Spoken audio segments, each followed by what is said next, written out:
ये प्लांट है दोस्तों अरीठा का। जैसे कि मैं वाइल्ड प्लांट डिस्कवर करता रहता हूँ। ये यहाँ का कहीं कहीं मैंने देखा है। एक प्लांट था, वहाँ से मैं लाया था, हार्वेस्टिंग से किया था। पहले मैं सीड से भी कर चुका हूँ, बट रिपोर्टिंग की गलती की वजह से मैंने गंवा दिया था। अभी मेरे पास 2 प्लांट है, एक छोटा और ये थोड़ा बड़ा है। तो उसको रिपोर्टिंग करना ज़रूरी है, क्योंकि अब यहाँ पॉपअप हो रहा है।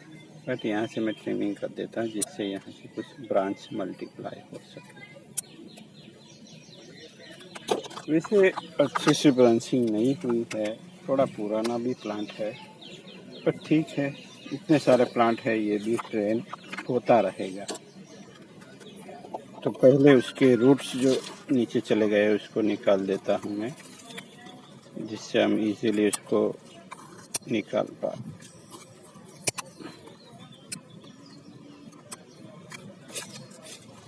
तो जब पॉपअप होता है दोस्तों, तभी प्लांट का रिपोर्टिंग करने से अच्छा रिजल्ट मिलता है। जो कोई हार्ड प्लांट होता है उसका, ये धीरे धीरे मैच्योर हो रहा है। ये मेरे मड पॉट में है, जो कि मैंने कई साल पहले लिया था, 2008 या 9 में लिए होंगे बलसार से। मेरा पहला अटेम्प्ट था बोनसाई पॉट खरीदने का। तब मुझे मिलते नहीं थे, बाद में मैंने खुद ही बनाना स्टार्ट किया। आज तो मैं कस्टमाइज करके सेल कर रहा हूँ मेरे ख्याल से।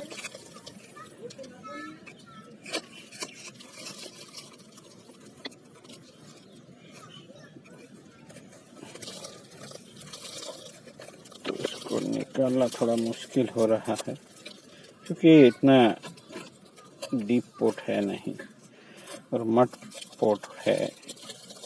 शायद पिछली बार भी हमने इसका रिपोर्टिंग नहीं किया होगा, तो रूट अच्छे से चिपक चुके हैं, खींच भी नहीं सकते। तो कैसे भी जुगाड़ करके हमें निकालना है।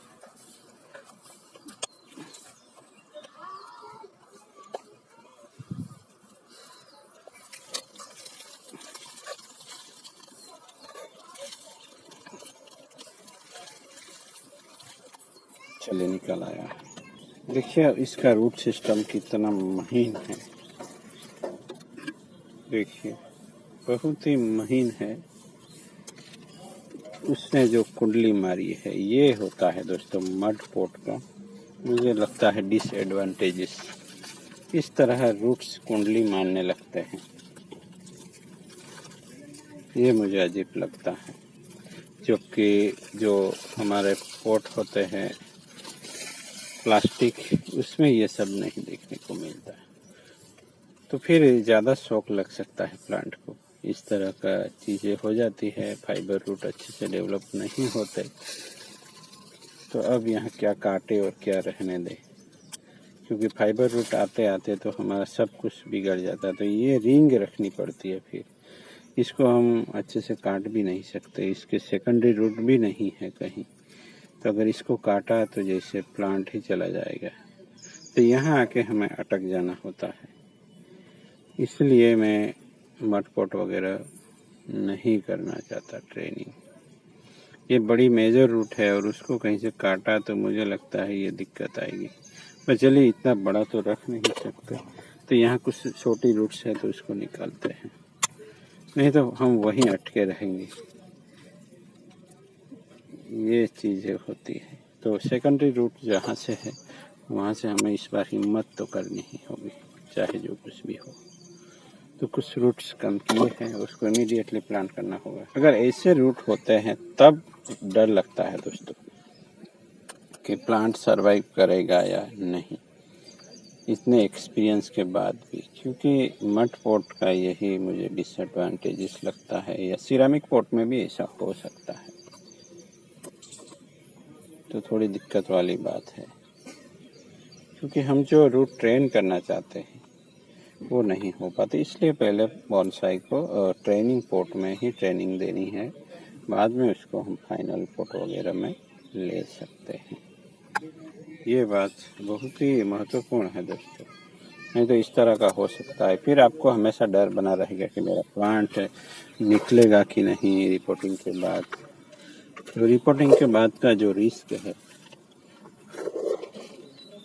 अगर आपको लगे कि आपका प्लांट अब सर्वाइवल मोड में आ गया है या सर्वाइव करने में थोड़ा संघर्ष करेगा या जा भी सकता है, तो उसको किसी प्लास्टिक में व्रैप कर सकते हैं, इसके ग्रीन हाउस या शेड हाउस में रख सकते हैं, तब भी अच्छा रिजल्ट मिल सकता है दोस्तों।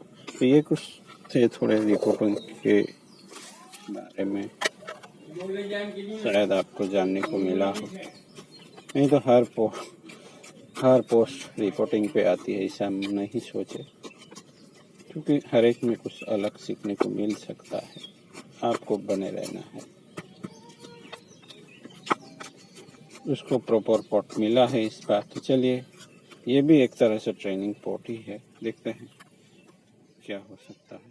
Thank you for watching.